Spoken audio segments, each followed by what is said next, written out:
باللہ من الشیطان الرجیم بسم اللہ الرحمن الرحیم۔ گزشتہ درس میں یہ بات ذکر کی گئی تھی کہ ایمان والوں کو سود کھانے سے منع کیا گیا ہے۔ لا تأکلوا الربا، اے ایمان والو سود نہ کھاؤ۔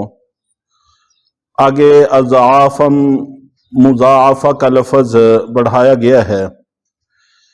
اس لفظ کے اضافے کی کچھ وجوہات عرض کر دی تھی، ایک وجہ صرف آج اور عرض کرنی ہے۔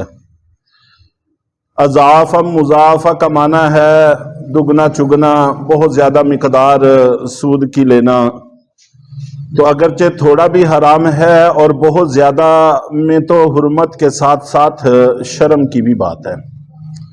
اپنے کسی مجبور بھائی کو قرض دینا اور اس سے اس قرض سے بھی زیادہ مقدار سود کی مد میں لے کر استعمال کر لینا، تو یہ شرم اور عار کی چیز ہے۔ ہمدردی اور انسانیت نام کی بھی انسان میں کوئی نہ کوئی چیز ہونی چاہیے، اور یہ بالکل ایسے ہی ہے جیسا کہ قرآن پاک میں دوسری جگہ پر لا تشتروا بآیاتی ثمنا قلیلا کا لفظ ہے۔ یہود و نصارہ سے متعلق بات ہے کہ اللہ تعالیٰ نے فرمایا کہ میری آیتوں کو تھوڑی سی دنیا کے بدلے میں تم نہ بیچا کرو، ان کے اندر تحریف نہ کیا کرو، ان کے معنی غلط نہ بیان کیا کرو۔ یہاں پر لفظ ہے ثمناً قلیلا، تھوڑی سی دنیا۔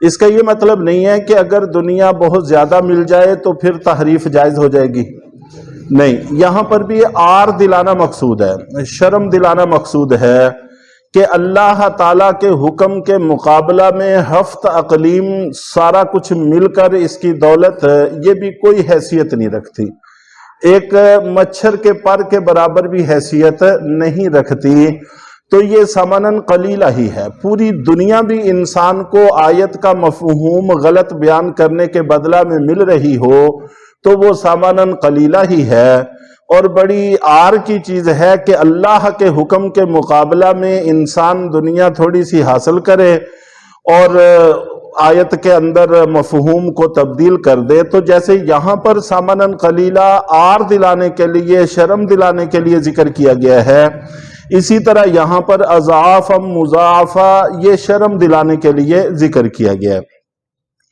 واتقوا اللہ لعلکم تفلحون، اللہ سے ڈرو تاکہ تم کامیاب ہو جاؤ۔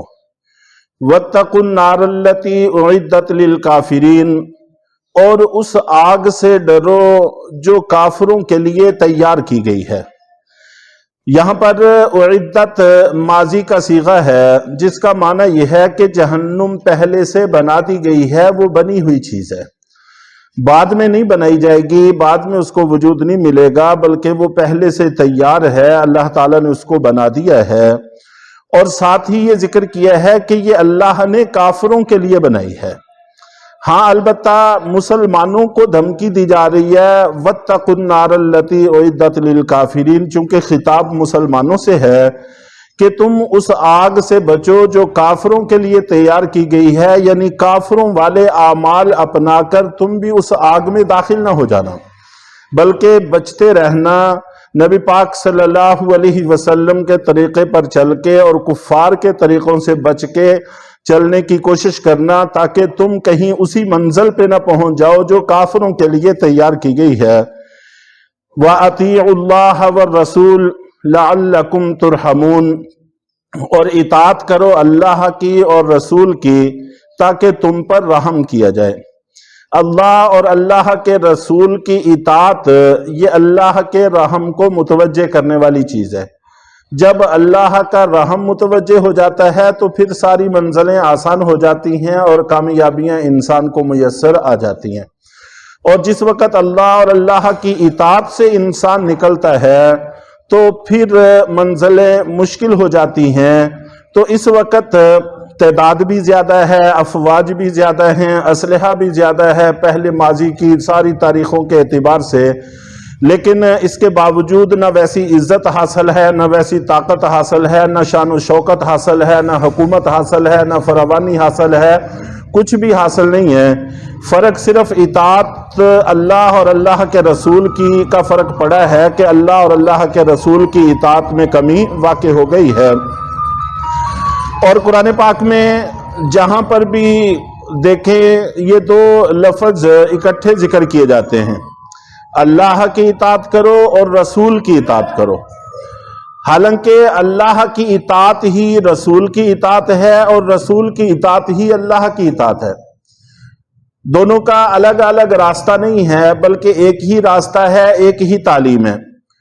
چنانچہ نبی پاک صلی اللہ علیہ وسلم کے بارے میں قرآن پاک میں دوسری جگہ پر سورہ نجم میں ہے وَمَا يَنطِقُ عَنِ الْهَوَىٰ إِنْ هُوَ إِلَّا وَحْيٌ يُوحَىٰ۔ آپ اپنی مرضی سے کچھ نہیں بولتے، آپ صرف وہی بولتے ہیں جو اللہ کی طرف سے آپ کو وحی ہوتی ہے۔ تو آپ جب بولتے ہی وہ کچھ ہیں جو آپ کو اللہ کی طرف سے کہا جاتا ہے، تو پھر آپ کی اطاعت اور اللہ کی اطاعت میں کوئی فرق نہیں ہے، ایک ہی چیز ہے۔ لیکن اس کے باوجود جگہ جگہ پر ہمیں دو لفظ علیحدہ علیحدہ ذکر ملتے ہیں کہ اللہ کی اطاعت کرو اور رسول کی اطاعت کرو۔ در حقیقت نبی پاک صلی اللہ علیہ وسلم جو دنیا میں تشریف لائے تو آپ کے دو مقصد تھے۔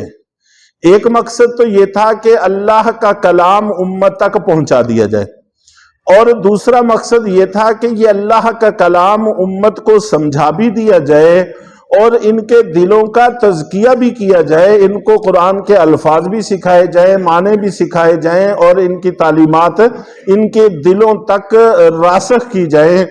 چنانچہ بہت سارے لوگ ایسے ہیں جو آج بھی یہ کہتے ہیں کہ ہمیں اللہ کا کلام کافی ہے، ہمیں نبی پاک صلی اللہ علیہ وسلم کی تعلیمات کی ضرورت نہیں ہے۔ ایسے لوگوں کو منکرین حدیث کہا جاتا ہے، حدیث کے منکر۔ تو اللہ رب العزت ہر چیز کو جاننے والے ہیں، اس لیے اللہ تعالیٰ نے پہلے سے واضح فرما دیا کہ قرآن پاک کی اطاعت بھی ضروری ہے، اور اس کے علاوہ جو کچھ نبی کو ہم دیں گے وہ بھی وہی ہے، اس کی اطاعت بھی ضروری ہے۔ چنانچہ قرآن پاک میں آپ دیکھتے ہیں نماز کا حکم ہے، تو نماز کی تفصیلات قرآن پاک میں کہیں بھی ہمیں نہیں ملتی۔ زکوٰۃ کا حکم ہے، نہ زکوٰۃ کا نصاب کہیں ذکر کیا گیا، نہ یہ بتایا گیا کون کون سی چیز پر زکوٰۃ آئے گی، کتنی آئے گی، تو کب آئے گی، یہ ساری تفصیلات احادیث کے اندر ہیں۔ تو اگر کوئی آدمی نبی پاک صلی اللہ علیہ وسلم کی تعلیمات کا اور آپ کی احادیث کا انکار کر دے تو پھر قرآن پر عمل ہی کرنا ممکن نہیں رہتا۔ عمل کرنا تو دور کی بات ہے، قرآن پاک کا ثبوت ہی نہیں ہوتا۔ ہمیں ظاہر ہے کہ نہ ہم نے جبریل کو دیکھا، نہ اللہ کو دیکھا، نہ لوح محفوظ کو دیکھا، نہ وہاں لکھا ہوا قرآن دیکھا۔ اللہ کی طرف سے جبریل لے کر آئے، نبی پاک صلی اللہ علیہ وسلم پر اترا، پھر آپ نے پڑھ کر بتایا اپنے صحابہ کو کہ یہ اللہ کا کلام ہے۔ اگر آپ نہ بتاتے، آپ کی حدیث نہ ہوتی، آپ کا ارشاد نہ ہوتا، تو قرآن کا ثبوت ہی نہ ہوتا۔ قرآن پاک کے ثابت ہونے کے لیے حدیث کا ثبوت پہلے ہے۔ اگر ہم حدیث کو مانیں گے تو قرآن پاک کا ثبوت ہوگا، اگر حدیث کا انکار کر دیں گے تو قرآن پاک کو ہی ثابت نہیں کر سکتے، چاہے جائے کہ اس کی تعلیمات کو واضح کیا جا سکے، اس پر عمل کیا جا سکے۔ یہ محض دین سے فرار کی راہیں ہیں اور کچھ بھی نہیں ہے۔ تو اس سے متعلق انشاءاللہ ایک حدیث اللہ کے نبی صلی اللہ علیہ وسلم کی وہ اگلے درس میں عرض کی جائے گی۔ اللہ تعالی ہمیں اپنی اطاعت کی بھی توفیق عطا فرمائیں اور اپنے نبی کی اطاعت کی بھی توفیق عطا فرمائیں۔